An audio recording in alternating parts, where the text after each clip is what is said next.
Hello friends, आप देख रहे हैं आपका अपना चैनल द ग्रामर गुरु। इस वीडियो में हम पढ़ेंगे पजेसिव केस के बारे में।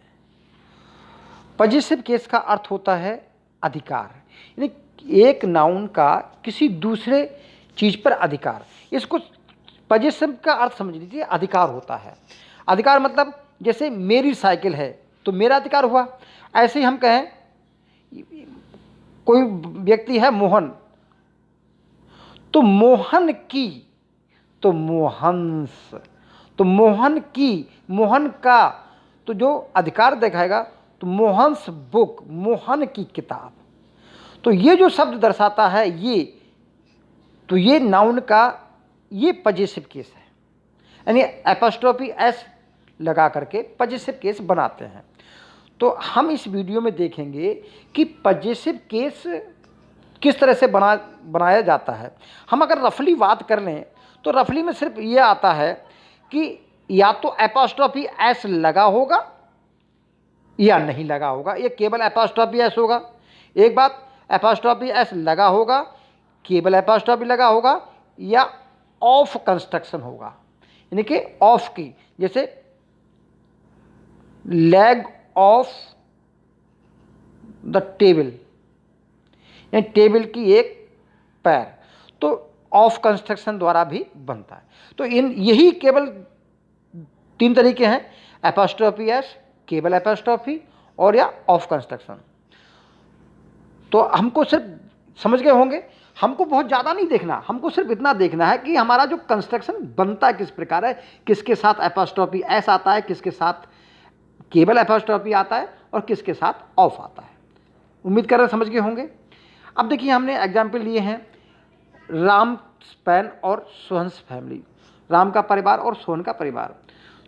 जब एपोस्ट्रोफी, अब क्या, जब हम एपोस्ट्रोफी एस लगाते हैं यानी पजेसिव केस बनाते हैं, तो क्या पजेसिव केस केवल किसी भी चीज़ पे अधिकारी दर्शाता है, क्या और कुछ भी दर्शाया जाता है? तो देखिए, इनसे ऑथरशिप होता है, यानी कि किसी का लेखन, किसी से उत्पत्ति, किसी का प्रकार, या कह सकते हैं कोई चीज़ किसी से पैदा हुई है, तो हम उसको दर्शाने के लिए एपोस्ट्रोफी एस द्वारा पजेसिव बना देते हैं। जैसे पहला जो एग्जाम्पल है वर्ड्सवर्थ पोइम, तो इसका मतलब जानते हो, पोइम वर्ड्सवर्थ के द्वारा कंपोज्ड है, ऐसा नहीं कि उनका अधिकार है। यहाँ बात हो रही है poems composed by Wordsworth. Mother's love, यानी कि the love is shown by mother. Weekends holiday, यानी कि सप्ताह के जो एक सप्ताह के अंत की जो छुट्टियां हैं उसको वीकेंड हॉलीडे बोलेंगे। तो उम्मीद कर रहे हैं समझ में आ गया होगा। अब हम बात करते हैं कि इनका फॉर्मेशन कैसे होता है। तो अभी हमने बात की थी कि फॉर्मेशन तीन प्रकार से होता है। एक होता है आपका एपोस्ट्रोफी एस लगा करके, और एक होता है बिना एपोस्ट्रोफी के, यानी केवल एपोस्ट्रोफी के साइन के, यानी कि बिना एस के, और एक होता है ऑफ कंस्ट्रक्शन। अब हम देखते हैं। पहला तो ये एग्जाम्पल दिया ही है, राम्स फ्रेंड श्याम्स कोट।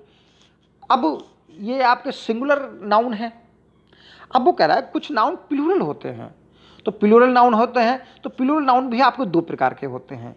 एक होता है आपका जिसमें एस लगा होता है, और एक होता है आपका जिसमें वोवेल द्वारा आंतरिक परिवर्तन होता है, अंदर वाला परिवर्तन होता है। तो देखिए, यहाँ पर एस लगा है बॉयज़ और गर्ल्स में, तो इनको हम क्या करते हैं, केवल एपोस्ट्रोफी साइन लगा देते हैं। समझ गए होंगे। या बहुत ज़्यादा हिसिंग, जैसे बोलते हैं कंसाइंस, सुनिए, जस्टिस, तो इसमें हिसिंग साउंड आती है, यानी कि फुसफुसाहट की साउंड आती है। तो ऐसे जिसमें फुसफुसाहट की साउंड आती है, यानी कि हिसिंग साउंड आती है, तो उनके साथ भी हम केवल एपोस्ट्रोफी का प्रयोग करते हैं, एस नहीं लगाते। तो अब हम कहेंगे प्लूरल, तो अब प्लूरल में केवल एस वाले में ही तो हम एपोस्ट्रोफी एस नहीं लगाएंगे भाई, एपोस्ट्रोफी साइन लगा देंगे, एस नहीं लगाएंगे। लेकिन जिनमें आंतरिक कंस्ट्रक्शन से बना हुआ है, तो उनमें तो हम एपोस्ट्रोफी साइन लगाएंगे। जैसे मैन एनियन, मेंस क्लब, चिल्ड्रंस पार्क। उम्मीद कर रहे हैं समझ गए होंगे। तो यहाँ पर समझिए यानी बहुत सारे हिसिंग साउंड होते हैं और प्लूरल होते हैं तो उनके साथ एपोस्ट्रोफी एस नहीं लगाते, केवल एपोस्ट्रोफी लगाते हैं। और जिनका कंस्ट्रक्शन प्लूरल इस प्रकार का होता है, मेंस क्लब और चिल्ड्रन चिल्ड्रन की तरह, तो यहाँ पर क्या करते हैं, हम एपोस्ट्रोफी एस लगाकर बनाते हैं। तो अब बात आती है भाई, ये तो एक सिंगल नाउन हो गया, भी सिंगल नाउन की बात कर रहे हैं, जैसे राम है, श्याम है, बुक है, मैन है, पेन है, ये सिंगल शब्द के हैं। अब बात आती है, एग्जाम्पल देखिए कि ये जो एग्जाम्पल है आपका ये वाला, इसमें क्या है, Tagore the poet, Tagore the poet, the president of America. तो ये आपका एक प्रकार का जो है कई शब्दों वाला नाउन है। तो ऐसे में क्या करते हैं, जो लास्ट शब्द होता है उस लास्ट शब्द के साथ हम एपोस्ट्रोफी एस लगाते हैं, लास्ट लेटर के साथ। यानी कि टैगोर द पोइट, तो पोइट के साथ हमने एस लगाया है apostrophe. President, the president of America, तो हमने प्रेसिडेंट ऑफ अमेरिका के साथ हमने एपोस्ट्रोफी साइन लगाया है। उम्मीद कर रहे हैं समझ गए होंगे। अब अगली बात करते हैं भी किसके साथ और लगता है। अरे भाई देखिए क्या है, यहाँ पर सेंटेंस दिया है, एग्जाम्पल देखिए ये वाला एग्जाम्पल देखिए इस ब्लॉक के। तो यहाँ पर क्या कर रहे हैं, Ram and Shyam's diary, Sohan and Sita's car. तो यहाँ पर इसका मतलब जानते हैं, कार एक ही है, एक ही कार है और एक ही कार पर इन दोनों व्यक्तियों का अधिकार है।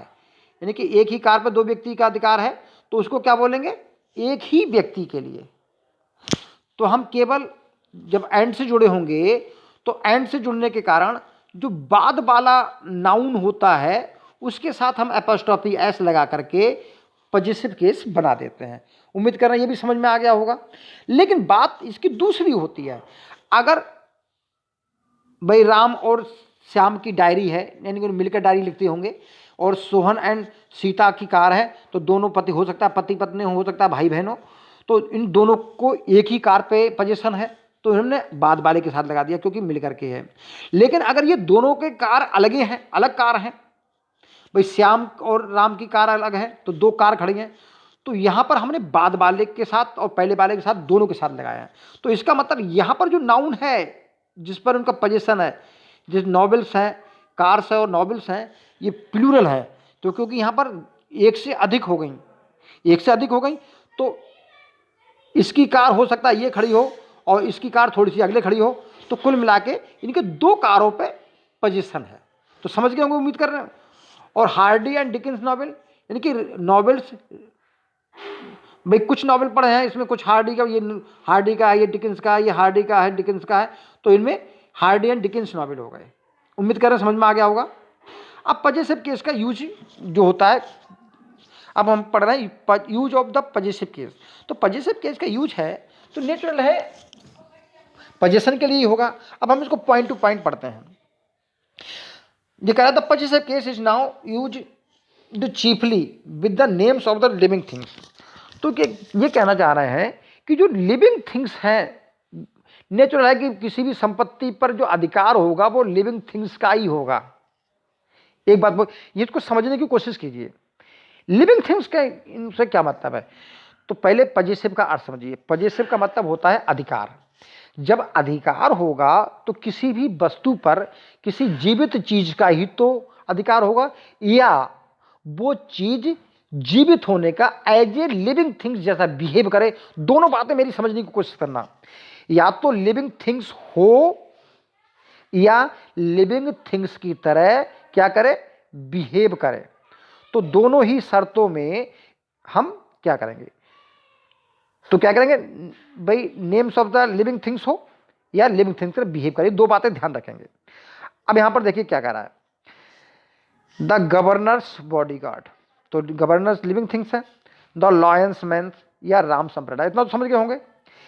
अब लेकिन अब नेचुरल है कि जब लिविंग थिंग्स के साथ प्रयोग कर रहे हैं तो नन लिविंग थिंग्स के साथ हम ऑफ का प्रयोग करते हैं। जैसे नीचे एग्जाम्पल दिए गए हैं, लेग ऑफ द टेबल, तो यहां पर हम द टेबल से लेग नहीं कहेंगे। The cover of the book, तो हम कहेंगे बुक्स कवर नहीं कहेंगे, यही कहेंगे, समझ गए होंगे। तो अगला कह रहा है but the possessive use with the name of personified, जो अभी तो बात की थी भाई, क्या बात की थी हमने, या तो वो लिविंग थिंग्स हो, या तो वो लिविंग थिंग्स हो या लिविंग थिंग्स की तरह बिहेव करे, यानी कि इनएनिमेट थिंग्स जो है वो पर्सोनिफाइड ऑब्जेक्ट की तरह काम करती हैं। किसकी तरह काम करती हैं? पर्सोनिफाइड की तरह, यानी कि जो भी ऑब्जेक्ट होगा वो पर्सोनिफाइड की तरह आपका बिहेव करेगा, टू बी पर्सोनिफाइड। तो अगर पर्सोनिफाइड है तो उनके साथ हम एपोस्ट्रोफी एस का प्रयोग करेंगे। एग्जाम्पल देखें, इंडियाज हीरो, तो इंडिया को हम लोग भारत माता मानते हैं, तो as a personified. Nature's law, nature's को अपने लोग क्या करते हैं, जो है लिविंग थिंग्स मानते हैं, तो इन चीजों को लिविंग थिंग्स माना जाता है। देखिए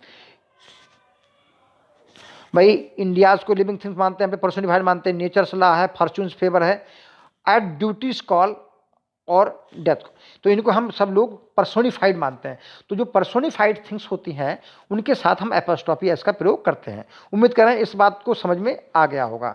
अब वो कह रहा है denoting time space and weight, तो जो नाउन जो होते हैं टाइम स्पेस और वेट को डिनोट करते हैं, तो ध्यान देखिए, तो उनके साथ भी हम एपोस्ट्रोफी एस लगाते हैं।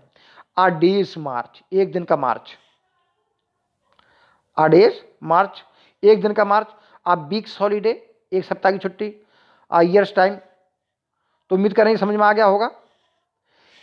इन a year's time and a stone's throw, a foot's length, a pound's weight. अगला रूल्स पढ़ते हैं, देखिए क्या है, ये कुछ आपके क्या है, कुछ कॉमन फ्रेजेस हैं, जैसे ऐड फिंगर सेंट, यानी हमारी कहते हैं ना, हमारे तो उंगलियों पे ये बातें याद हैं हमको, और मर्सी सेक, ये आपकी जो है कुछ फ्रेजेस हैं जो ज्यों की त्यों प्रयोग की जाती हैं, जैसे at his wits end a boat's carry. उम्मीद कर रहे हैं ये याद कर लेना आप, क्योंकि कुछ फ्रेजेज जो हैं वो इसी तरह प्रयोग की जाती हैं। अब अगला रूल पढ़ते हैं। अगला है, अब यहां पर ये कहने की कोशिश कर रहा है ये कि जो आपका ये रूल है, तो इस रूल में ये बताने की कोशिश कर रहा है कि कुछ पे हम एपोस्ट्रोफी एस तो लगा देते हैं। हमने क्या किया, एपोस्ट्रोफी एस तो लगा दिया। देखिए यहां पर कहाँ एपोस्ट्रोफी लगा दिया, एपोस्ट्रोफी एस लगा दिया, एपोस्ट्रोफी एस लगा दिया, तो उनको केवल एपोस्ट्रोफी एस लगाने से ही वो जिस चीज के बारे में अधिकार बताते हैं हम लोग, उसके पास हिडन हो जाता है, ऑटोमेटिकली वही अर्थ निकल के आता है। तो उसके साथ हम केवल एपोस्ट्रोफी एस लगा देते हैं और अपने आप उसका जो जिस चीज पे अधिकार होता है उसको नहीं लिखते। तो क्या कह रहा है, the possessive of a proper name or noun denoting trade, position or relationship may be used to denote building or places of business, church, house, school, college, shop, hospital. तो जैसे पहला एग्जाम्पल देखिए, she has gone to the baker's, तो baker's का मतलब baker के shop पे ही तो गया होगा भाई, बेकर के घर नहीं गया होगा। तो ये जो चीजें हैं ये आपकी अंडरस्टूड होती हैं, तो यहां पर केवल शॉप लिखने की आपको आवश्यकता नहीं है। अब जैसे tonight I am dining at my uncle's, तो अंकल्स के क्या, अंकल्स के आप होटल गए होगे या अंकल के हाउस गए होगे, तो अंकल के घर ही जाया जाता है, तो यहां पर हाउस छिपा हुआ है। Can you tell me the way to Saint Paul's, तो सेंट पॉल्स जो है ये चर्च होते हैं, सेंट पॉल कॉलेज भी हो सकता है, दोनों हो सकते हैं, आप चर्च भी उसको समझ सकते हो या कॉलेज भी समझ सकते हो। अब I attended town high school, भाई ये हुआ, but my cousin attended Saint Xavier's, तो सेंट जेवियर्स, तो नेचुरल है कि यहां पर जो है स्कूल छिपा हुआ है, तो ऐसे में केवल एपोस्ट्रोफी एस लगाकर ही पता लग रहा है कि इसके अगले स्कूल ही होगा। उम्मीद कर रहे हैं ये समझ में आ गए होंगे। He was educated at Saint Joseph's school. अगले देखते हैं यहां पर इस रूल में क्या कहना चाह रहा है। अगला रूल देखते हैं। when you are in doubt whether to use noun in the possessive case or with the preposition of, remember that general rule, इसका जनरल रूल क्या करा है, the possessive case is used denote possession और ownership, कि जब हम possessive case का use करते हैं तो possession और ओनरशिप को दर्शाने के लिए प्रयोग करते हैं। ये बात हमेशा ध्यान में रखिए। तो कह रहा है thus it is better to say defeat of the enemy, defeat of the enemy than enemy's defeat. तो यह दोनों शब्दों का हम अर्थ बताना चाह रहे हैं। The defeat of the enemy, भाई एनिमी को हराना। अब हमको एनिमीज डिफीट, दोनों में अंतर ये है भाई, डिफीट क्या एनिमी का कोई अधिकार था?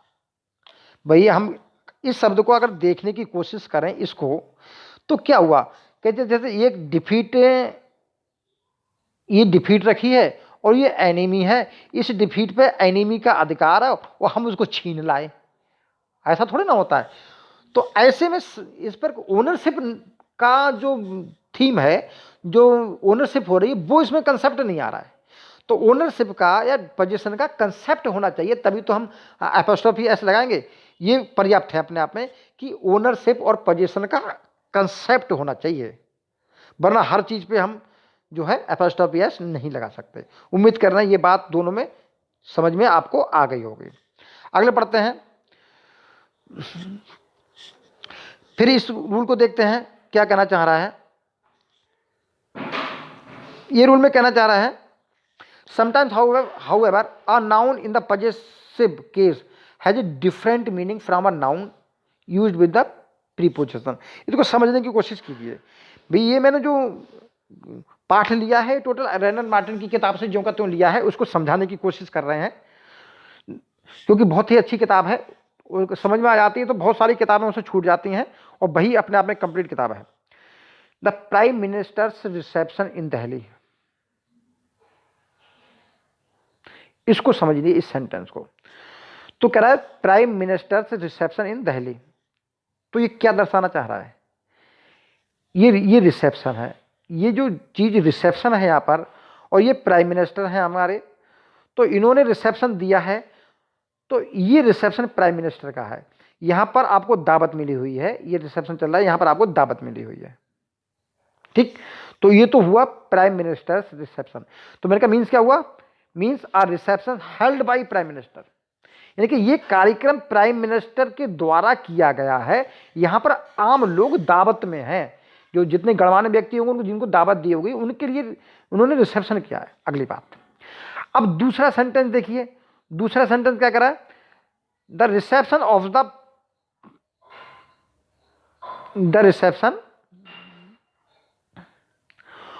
Of the prime minister in Delhi. तो इसका मतलब है प्राइम मिनिस्टर बाहर गए होंगे और जब वो वापस आ रहे हैं तो दिल्ली में उनका स्वागत किया गया है।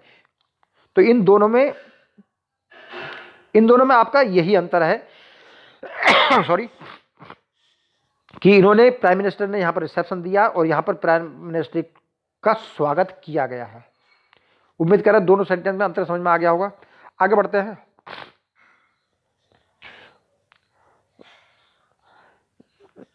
अब क्या कह रहा है, means manner in which people welcome him when the enter Delhi. तो इसका मतलब है जब उन्होंने दिल्ली में प्रवेश किया तो किस तरह लोगों ने उनका स्वागत किया। अब दो फ्रेज देख लेते हैं, फिर समाप्त करते हैं। The phrase the love of a father means either father's love of his child or child's love to his father. लेकिन यहां पर इनमें तो यहां कहना चाह रहा है कि इनमें दोनों का मतलब एक ही है, चाहे ये बोल दो, चाहे ये बोल दो, चाहे ये बोल दो, दोनों का एक ही मतलब है। उम्मीद कर रहे हैं आपको वीडियो पसंद आया होगा। आप इसको लाइक करें, सब्सक्राइब करें मेरे चैनल को और शेयर करें। Thank you, all the best.